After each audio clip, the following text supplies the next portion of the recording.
आज हम मेंढकी रानी मेंढकी की कहानी कहने जा रहे हैं, तो ज़रूर सुनना और हमारे चैनल को लाइक सब्सक्राइब कमेंट ज़रूर करना। तो कहानी आरंभ करते हैं, सुनो। एक बहुत ही बुद्धिमान राजा था। 3 सुंदर और शक्तिशाली पुत्रों के साथ वो राजमहल में राज करते थे। तीनों राजकुमारी एक से बढ़कर एक सुंदर था और बुद्धिमान था। लेकिन उनके पिताजी जो राजा थे वो सोच रहे थे कि मैं इस राज का उत्तराधिकारी किसे बनाऊंगा। तो उन्होंने अपने मंत्री से सलाह ली, जो मंत्री हमेशा ही राजमहल के हित में बात करते थे। तो राजा के मंत्री ने सलाह दी कि महाराज, तीनों राजकुमारी समझदार और सुंदर है और सभी को राज्य चाहिए, इसलिए तीनों की शादी कर दीजिए और जो ज़्यादा गुणवान होगा उसी को ही उत्तराधिकारी बना देना। तो राजा ने सोचा ये सही सलाह है।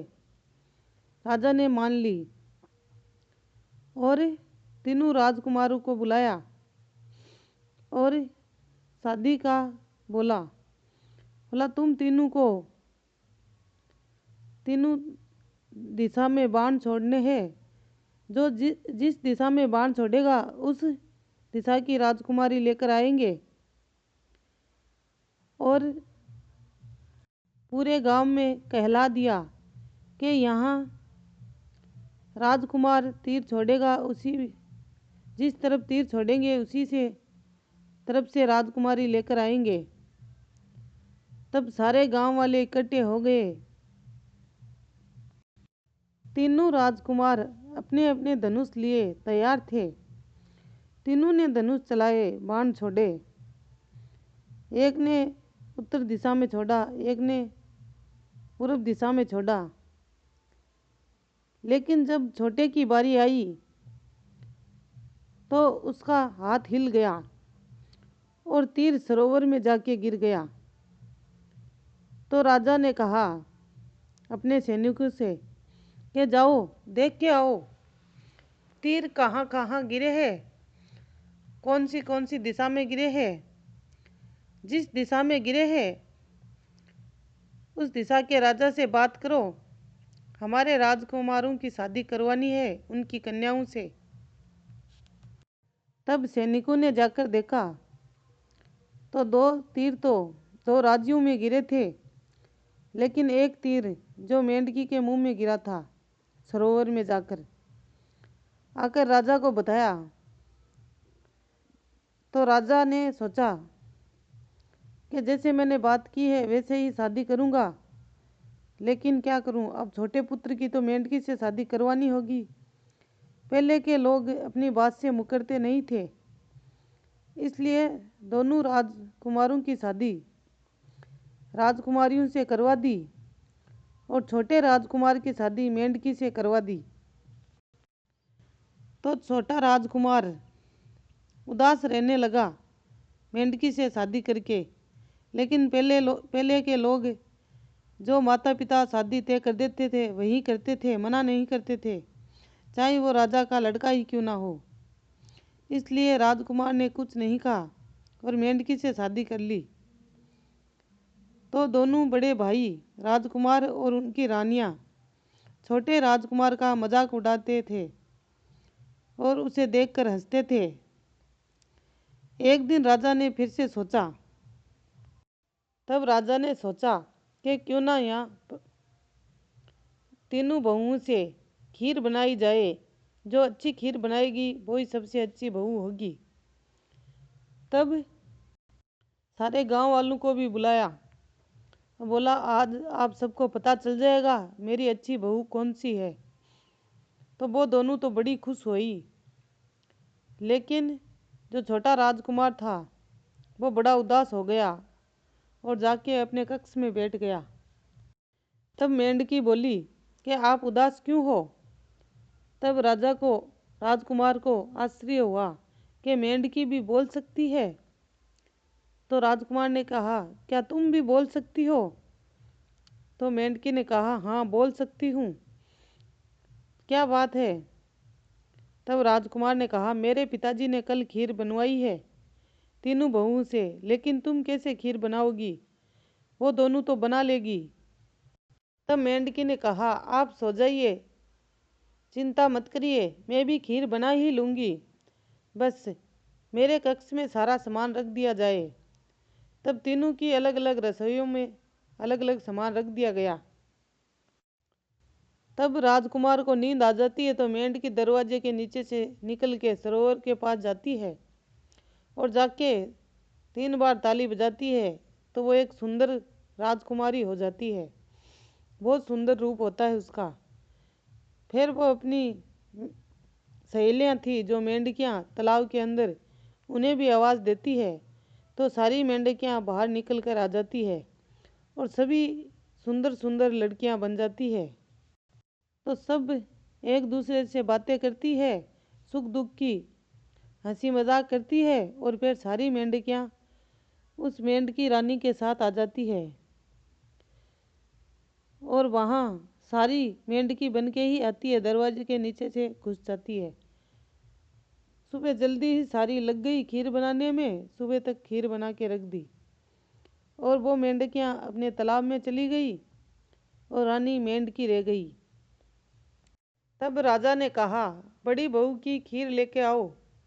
तब बड़ी बहू की खीर लेकर आए तो खीर राजा को बिल्कुल पसंद नहीं आई थी। राजा ने कहा, ये कैसी खीर है, इसमें तो बिल्कुल मिठाई नहीं है, मैं इसे नहीं खा सकता। दूसरी बहू की खीर लेकर आओ। तब दूसरी बहू की खीर लेकर आए तो उसमें इतना ज़्यादा मीठा था कि राजा बोले, इसे तो मैं नहीं खा सकता, इसमें इतना ज़्यादा मीठा है कि ये जहर लगने लगी है। तीसरी बहू की तो राजा को आस ही नहीं थी, इसलिए उन्होंने कुछ कहा ही नहीं और दरबार में जितने भी लोग बैठे थे उठ के जाने लगे। तब तीसरे बेटे ने कहा, पिताजी, क्या मेरी वाली की आप खीर नहीं चखोगे, छोटी बहू की? तब राजा को बड़ा आश्चर्य हुआ। राजा ने कहा, क्यों नहीं, लाओ। तब उस राजकुमार ने खीर लाके दी और राजा ने खीर खाई तो कहा, यह खीर तो बड़ी स्वाद है, ऐसी खीर तो मैंने कभी नहीं खाई। तब राजा ने कहा कि बहुत ही सुंदर, बहुत ही अच्छी खीर है, ऐसी खीर कभी नहीं खाई। तब वो दोनों रानियां जो बड़ी बहुएं थी जल भुन के राख हो गई और वहाँ बैठे सभी लोग कानाफूसी करने लगे, क्या एक मेंढकी भी खीर बना सकती है? ये तो कोई जादू टोना हो गया। और वो दोनों जिठानियाँ सोचने लगी, इस मेंढकी पे नज़र रखने लगी कि इस पे तो नज़र रखनी ही पड़ेगी, ये कर कैसे लेती है, आखिर वो भी इतनी स्वाद खीर कैसे बना ली। और दोनों उस मेंढकी पे जलने लगी। फिर राजा ने एक और घोषणा कर दी कि कल जो बहू सबसे सुंदर कपड़े सिलेगी वही मेरी सबसे अच्छी बहू होगी और वही विजेता होगी। और राजा ने प्रतियोगिता रख दी। तब वो दोनों तो सोचने लगी, हम तो बना लेंगे।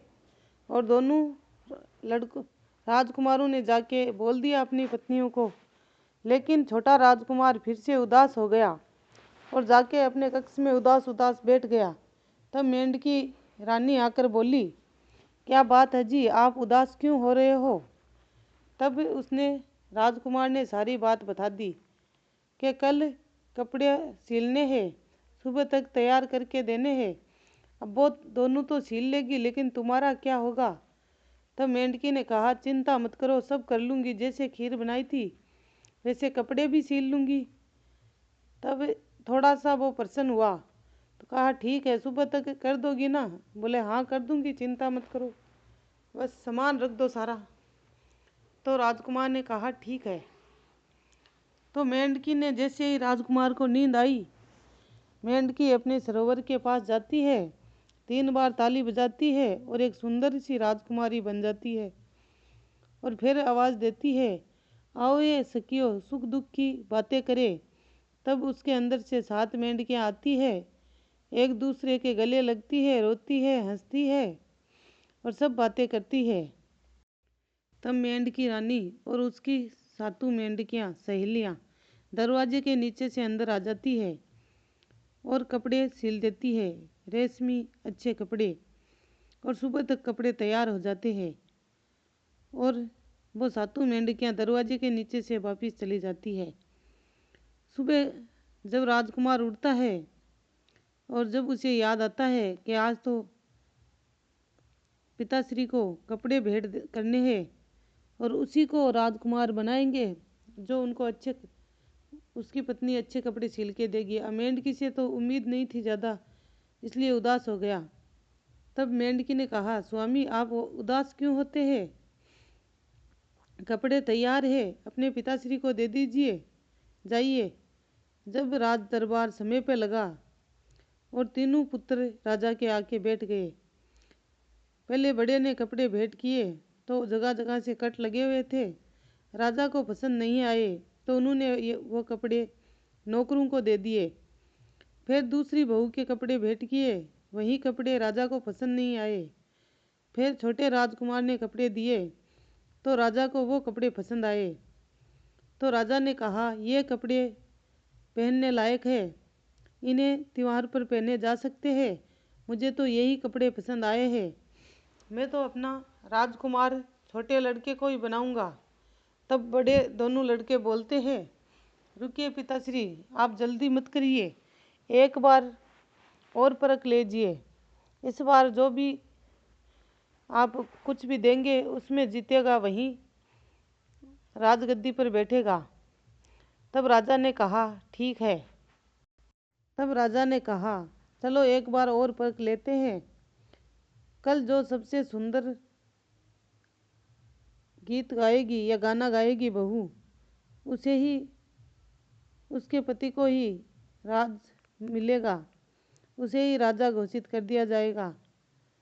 तब वो दोनों रानियां भी चालाक हो गई और उन्होंने सोचा कि जो मेंढकी करती है वही हम करेंगे इस बार, क्योंकि जो मेंढकी करती है वही राजा को पसंद आता है, तो इस बार मेंढकी पर पूरी नज़र रखेंगे। तब छोटा राजकुमार मेंढकी को जाकर बता देता है कि कल राजा गाना गवाने वाले हैं। तब मेंढकी बोलती है, ठीक है, गा देंगे। तो उसकी दोनों जिठानियाँ भी बोलती है, आज जो मेंढकी करेगी वही हम करेंगे, क्योंकि जो मेंढकी करती है वही पसंद आता है। तब वो भी एक छेद से मेंढकी को देख रही थी और मेंढकी रानी भी बड़ी होशियार थी।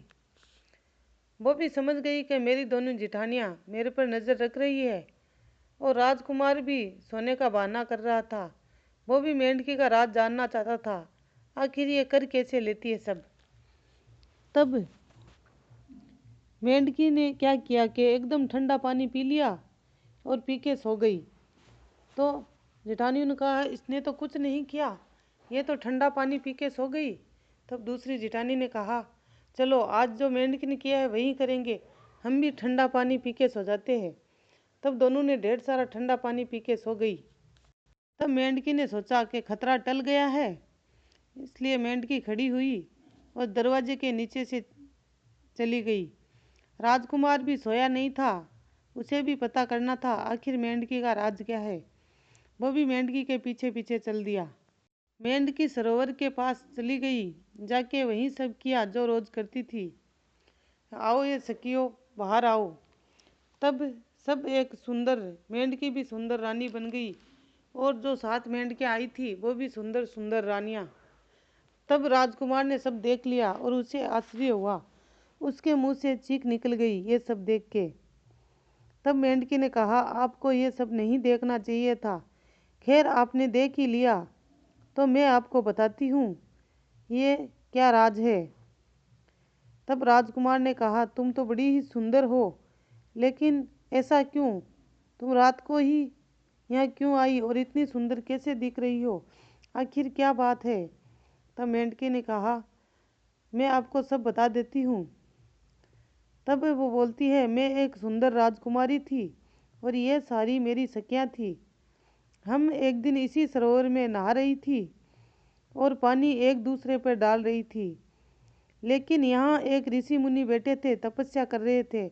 हमें नहीं पता था वो यहाँ तपस्या कर रहे हैं। हम पानी एक दूसरे पर डाल रहे थे और उन ऋषि पर जाके गिर गया। उन पर बार बार पानी गिरने से उन ऋषि मुनि ने हमें श्राप दे दिया कि जाओ, तुम इस तालाब में ही इतनी उछल कूद कर रही हो तो मेंढकी बन के इसी तालाब में रह जाओ। तब से हम इसी तालाब में है। लेकिन उस श्राप मिलने के बाद में हम घर गई थी, अपने माँ बाप को जाकर सारी बात बताई थी। तब हमारे माँ बाप ने उन ऋषि मुनि से माफ़ी भी मांगी थी और ऋषि मुनि को दया आ गई, इसलिए उन्होंने कहा, तुम रात को कुछ देर के लिए अपने रूप में आ सकती हो, बाकी तो तुम मेंढकी रहोगी। और जिस दिन एक सच्चा इंसान तुम्हारे लिए अपना कोई अंग दान करेगा, उस दिन तुम अपने पूरे रूप में आ जाओगी। तब राजकुमार ने कहा, अरे रानी, अरे मेंढकी रानी, तुम तो बड़ी सुंदर हो, तुम्हारे लिए मैं अपना कोई अंग दान कर दूं? तब मेंढकी रानी ने कहा, नहीं स्वामी, आप तो बड़े प्रिय हो मुझे, आप अपना अंग दान मत करो। तब राजकुमार ने कहा, हे मेंढकी रानी, मैं अपना एक अंग दान कर सकता हूँ। वैसे भी मेरे पैर की 6 उंगलियाँ हैं और इसलिए मैं भगवान को हमेशा खोजता था। लेकिन आज भगवान का धन्यवाद करता हूँ कि मेरे 6 उंगलियाँ हैं। वो एक उंगली काट दूंगा और तुम्हारे लिए अंग दान कर दूंगा, तो भी मैं पूरा ही रहूँगा। मेरा कोई भी अंग नहीं, पूरा रहूँगा, कटेगा नहीं। एक उंगली बत्ती है, ज़्यादा है तो वहीं कटेगी। जब राजकुमार ने अपनी 6ठी उंगली काट के जहाँ ऋषि मुनि बैठे थे वहाँ चढ़वा दी और मेंढकी रानी से पूछा, अब तुम राजकुमारी कब बनोगी? तब मेंढकी रानी ने कहा कि मैं अभी नहीं बन सकती, सुबह के पहर ही अपने असली रूप में आऊँगी। आप अब चलिए। तब वो सातों मेंढकियाँ सरोवर के अंदर चली जाती है और मेंढकी भी राजकुमार के साथ साथ महल में आ जाती है। और राजकुमार को भी खुशी के मारे नींद नहीं आ रही थी। उसका एक एक पैर बड़ी कठिनाई से गुजर रहा था कि सुबह तो मेंढकी पूरी रानी बन जाएगी और उसके बाद में कभी वो मेंढकी नहीं बनेगी। ये खुशी उसमें समा ही नहीं रही थी।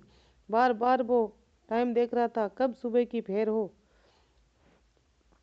सुबह हुई, दरबार लगा, दोनों रानियां आई और राजकुमार छोटा वाला भी मेंढकी को एक टोकरी में घाल के लेके आया।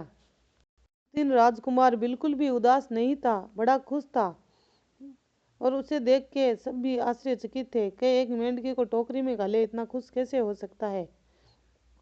सभी अपने अपने एक दूसरे के कान में फुसफुसा रहे थे कि ये राजकुमार पगला गया है क्या? अब टोकरी में घाली हुई मेंढकी भी गाना गाएगी। तब दोनों रानियों ने गाना गाया तो उनका रात को ठंडा पानी पीने से गला बैठ गया था, इसीलिए दरबार में बैठे लोग ठहाका लगा के हंसने लगे और दोनों ही नहीं गा पाई। तब किसी तो राजा को उम्मीद ही नहीं थी, लेकिन राजकुमार ने कहा, आपने इतनी बार जब भी हम लोगों को परखा है तो इस मेंढकी ने अपना उत्तर दिया है, आज भी देगी। थोड़ा समय लगेगा, आप सब रुकिए। तभी वहाँ तेज प्रकाश हुआ और एक सुंदर सी कन्या सामने आई और सब उसे देखते रह गए। इतनी सुंदर कन्या कभी नहीं देखी थी। तब उसने जो गाना उसने प्रणाम किया और गाने गाने की अनुमति ली। तब उसने गाया तो सभी दरबार में बैठे लोग गाना सुन के इतने मगन हो गए कि वो यही भूल गए कि ये थोड़ी देर पहले मेंढकी थी और सभी खो गए। कुछ देर बाद में जब गाना खत्म हुआ तो तालियों की गड़गड़ाहट से सभी ने मेंढकी के गाने का स्वागत किया और राजा ने उसको अपनी अच्छी बहू घोषित कर दिया और राजकुमार का और मेंढकी रानी की दोबारा उससे शादी करवा दी और सारा राजपाट उसे दे दिया। आपको हमारी ये कहानी अच्छी लगी तो लाइक सब्सक्राइब कमेंट ज़रूर करिए। आप कमेंट तो कर दीजिए, लाइक कर दीजिए। आपके कमेंट से हमारा मनोबल बढ़ता है, इसलिए आप कमेंट ज़रूर किया करिए।